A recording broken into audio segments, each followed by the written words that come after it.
back to my channel. My name is Brenda Abiola if you are new here, and if you are new, then hey girl, hey, I do hope you stay, because in this video I'm going to be taking you guys through every single thing you need to know about starting your fitness journey, okay? And I mean, this video is for my beginners, because as someone who went from being over 220 something pounds to losing over 65 pounds, believe me when I say I've been there and I get it, and it's okay because we're gonna reach our goals and build our dream bodies together.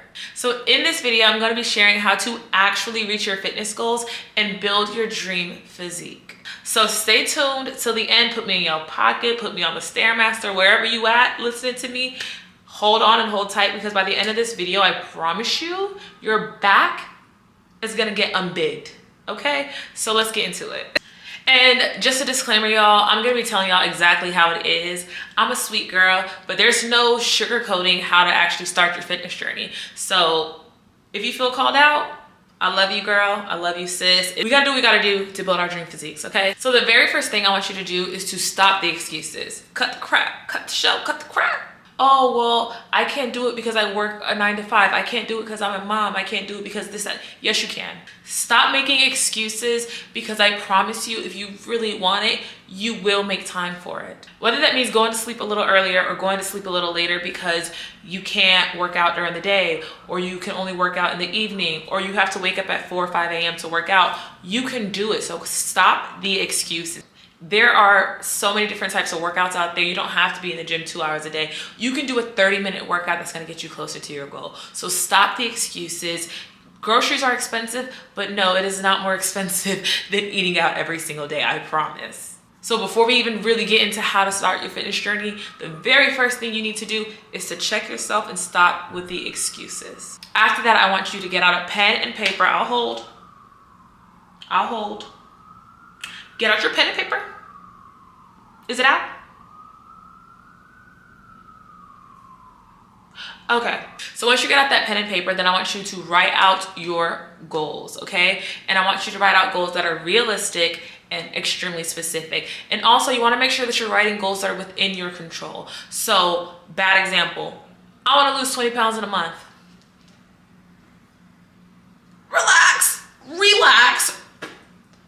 Relax. That's a lot. It's also unrealistic and unsustainable. No. Instead, aim lower than what's realistically possible. So you know for a fact that you can possibly lose 4 pounds in a month. Realistically, you might end up losing like 6, and that way you're not disappointed and feeling discouraged before you even give yourself a chance to start. But something that I have learned throughout my fitness journey is, honestly, you don't even want to focus on goals that are not within your control. You cannot decide how much weight your body decides to lose. You can't. So instead, when you're writing these goals, you can have what you idealistically, is that a word? You can write out what's the word? You can write out what you ideally want to happen, but also set goals that are within your control. You can control what kinds of foods you're eating. You can control how much you're moving your body. You can control how much sleep and rest you're getting. You can control how many steps you're getting in within a day. Those are the things, and those are the type of goals you want to write out. So for example, my goal for the last 90 days has been to do the Stairmaster at least 3 times a week. Another goal I've had is to stop eating out, or to only order Uber Eats once a week. Those are stuff that's within my control, and it's gotten me so much closer to my fitness goals, because the goals that I did write down that I thought was realistic didn't necessarily happen. I thought I could lose, 6 pounds last month. I gained like 2. But guess what? My body recomped. That's what my body decided to do. That's not within my control, and that's okay, because guess what? My physique has changed. I'm smaller than I thought I would be. I have lost fat. I've maintained and built a little bit of muscle. That is okay. Even if it wasn't necessarily like the number that I wanted to see on the scale, the number on the scale should not be your sole indicator of how much progress you are making. It shouldn't be. You should be tracking your weights. You should be tracking, how many steps on the Stairmaster you're doing, or, how quickly you're running, or just whatever. Track the other things that, again, you can't control. You cannot control what the number on the scale does. So set realistic goals that are within your control, and make sure that they are specific. And I also want to add that when you're writing out these goals, you want to make sure that you're writing out goals and you're making them connected to that why. Why do you want to get in shape? Put those goals and attach them to a feeling.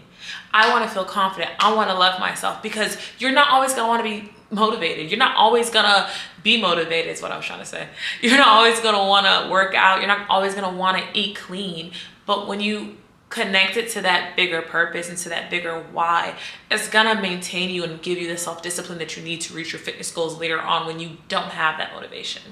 But moving on, the second thing that you are going to want to do to actually start your fitness journey is to figure out how many calories you should be eating. So of course, you know, if you want to lose weight, you need to be in a deficit. If you want to put on muscle mass, you need to be eating in a caloric surplus. Both of these things are super easy. You can determine it using the TDEE calculator. I'll put 2 of them in the description box below for you guys to look that up. That is really important because you cannot outtrain a bad diet. You cannot eat 1,200 calories a day and think you're gonna put on muscle. You cannot eat 2,400 calories a day and think you're gonna lose weight. It's not gonna happen. You have to be in a deficit. You have to be eating less calories than your body is burning for you to lose fat. And you also wanna make sure you're eating high protein, you're eating your carbs, because carbs are not the enemy, I promise. So make sure you figure out how many calories you should be eating. That's super easy. Whether you're tracking your food or not, it gives you an idea of just what your daily servings should look like. All right, and so the fourth thing that you're gonna wanna do to start your fitness journey, and you guys, this is important. This is probably one of the most important. Second most important. They're all of these are important. They're all the same. True. Yeah, So the next thing you're gonna wanna do is to create a plan. And listen up, because I'm gonna help you create the plan right now, okay? You need to create a plan, you need a backup plan, you need a contingency plan, so that when you feel discouraged, when you're not motivated, when you feel like you don't know what to do, actually no, you'll always know what to do because you got the plan, you see? You will always know what to do because you now have a plan. So let's create one together, okay? With your pens and papers, because we should still have that. So with your pens and paper, I want you to now write out how many days a week can you actually work out. And I'm not saying how many days a week you want to work out, but realistically, can you work out 5 days a week? Can you work out 6 days a week? If the answer is no, then don't do that. If you can realistically commit to working out 3 days a week, then write that down. 3 days a week, 4 days a week, 5 days a week. Honestly, it doesn't matter as long as you're moving your body, you're being consistent, and you have a plan and a program that you're sticking with, you will see results. So figure out how many days a week you want to work out. After you have that, I want you to create a workout split. So this could be 3 full body days a week. It could be 2 lower body days, 2 upper body days, 1 full body day a week. It could be, you know, a push day, pull day, hammies and glutes day, whatever you want to do. You want to create a workout split that you are doing every single week. You're not switching it up. You're not rotating this around. This is the workout split that you are committing to. Honestly, I would say for at least 3 months, because you don't want to switch it up all the time. You want to be consistent, because to see results, you have to have some sort of consistency. And not even some sort, you have to be consistent. And consistency does not equal perfection. You don't have to be perfect. You just need to be consistent. So now you have how many days a week you're working out. You now have your workout split. Now I want you to figure out what workouts you're going to be doing on each day. Now this one's gonna take some time, so you might want to table it. But for example, if you're working out 5 days a week, I want you to go on social media, look at your favorite influencer. No, scratch that. You don't want to do that. This is the thing. I think social media is a great place for information. However, you need to make sure that you are following people and listening to people who have either A, similar body types as you do, or B, have similar journeys as you do. I will never go look at Annalise Cruz or Leanna Deeb or the Learman twins when none of us have the same body type. They have all got from being skinny to putting on muscle mass. Whatever advice they're giving me, I can't relate. I cannot relate. But when I'm trying to put on muscle mass, no, I still cannot relate, because we don't have the same genetics. Nobody has the same genetics, but ours are not similar enough for your advice to also apply to me. So let me rephrase that. But if you are someone who cannot afford a trainer, which is okay, baby, in this economy, I can barely afford eggs. Now, if you're someone who's doing a 3-day workout split, then I would recommend doing either 3 full body workouts or an upper body, lower body, and a full body day. And again, it's completely up to you. But now that you have that split, you can follow specific workouts. If you have a workout that's saved and that's an upper body workout, commit to that workout for, again, you want to do something around like 10 to 12 weeks. You do not want to switch out your workouts every single week. No. You're doing the same movements, the same exercises for 10 to 12 weeks because you need to commit to a program, to your goals, to anything where you want to see a significant amount of change or results. Commit for at least 3 months because that is going to be the right amount of time for you to actually see results. If you commit to something for 1 month, your body's not going to transform. When I first started my fitness journey, I did not see any progress for the first 6 weeks. Ooh, I thought that was a bug. I did not see any progress for the first 6 weeks. I was like, I think at the time, I was like 196. A month later, I think I was like 192. And then like 2 weeks after that, I was at 192. Like I didn't see any results. It took me 2 months before I started seeing progress. And once that 2 months passed, I started seeing changes every single week. So again, commit to at least 3 months, figure out what workouts you're doing, and boom, now you have a program that you created for yourself. And again, if you want me to film a different week of workouts that are maybe either more beginner friendly, or if you want me to do like a week of workouts for a 3-day split or a 4-day split, let me know and I can do that, just because like it's really freaking hard out here. There's so much false information online, and a lot of these fitness influencers, again, are people who have gone from being thin to being thicker. And that's just not the journey that I've been on. And those videos are just not as helpful to me. Not saying that there's not valuable information in them. It's just, I don't know. When I'm trying to be seen, I want to be seen by someone who understands my struggles. So that's just that. But moving on, because I've been on this one for a minute. Just to summarize, when you are making this plan, you want to make sure you have how many days a week you're working out, what your workout split is, and then you want to have a program that you've either created for yourself, bought, purchased, found online, whatever the case may be. Commit to that for 12 weeks. So once you have that plan written out for yourself, I now want you to make sure you have that plan B, or kind of like your backup plans, or the plans that are going to make sure that you follow through with this main plan, which is what time are you going to be going to the gym? What are you going to be doing before the gym? Are you taking pre-workout? Are you going from like after work, before work? Have it laid out so specific, so that way you create a routine for yourself that going to the gym, working out, moving your body becomes second nature. All right, now after you have that plan, this, you guys, I think this is what honestly changed my life. I think this changed my life. It made me consistent. It made me disciplined. I will say, disclaimer, this one is for my spiritual girlies, but I promise you this completely transformed my life. And even if you're not super spiritual, keep listening, because you might find something in this that is helpful to you. But something that completely transformed my life and actually helped me start my fitness journey and to be consistent and to see it through for the first time ever in my life was bringing God into the cracks and crevices of my life. So this time when I finally stuck to my fitness journey and stuck to my goals, I actually prayed about it. I brought God into this portion of my life. I said, God, like, please help me build self-discipline, help me find self-restraint, help me get over binge eating, because I am someone who struggles really bad with binge eating, and we're going to talk about that next. But I prayed about that, and for the first time in my life, I was able to say no to sugars. I was able to say no to alcohol. I was able to say no to the things that I struggled with, and I was able to start disciplining myself and to get to the gym. And it's like something, I feel like it sounds crazy, but something in my brain just like clicked once I started bringing God into my fitness journey and praying for the traits and habits and things that I needed to have in order to see my goals through till the end.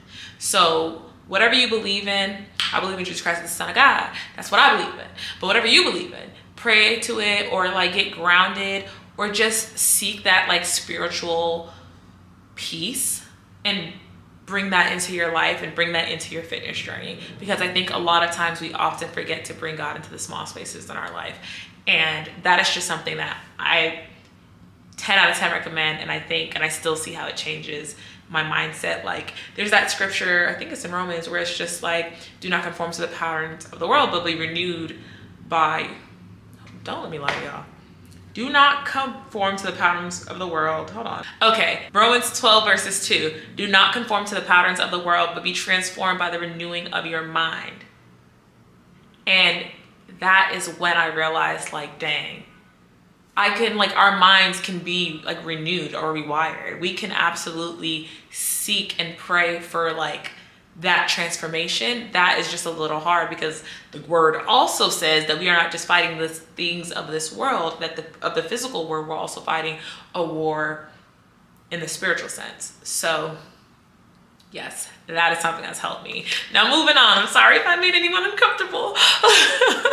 As I was saying, I am someone who struggles with binge eating terribly. I've gotten a lot better with that, and I can make a video, like a separate video, on how I feel like I overcame binge eating and tips for that. But something you want to do when you're starting your fitness journey is to remove and get rid of every single trigger around you.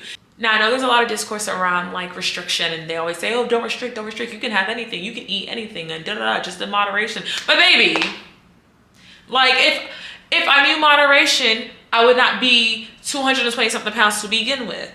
So know yourself, know your triggers, remove them from the house. I don't keep sugar in my apartment. I don't have it in my apartment. I don't eat candy. I do not really eat chips. I kind of stay away from it for the most part. Why? Because that is something that leads me into my binges.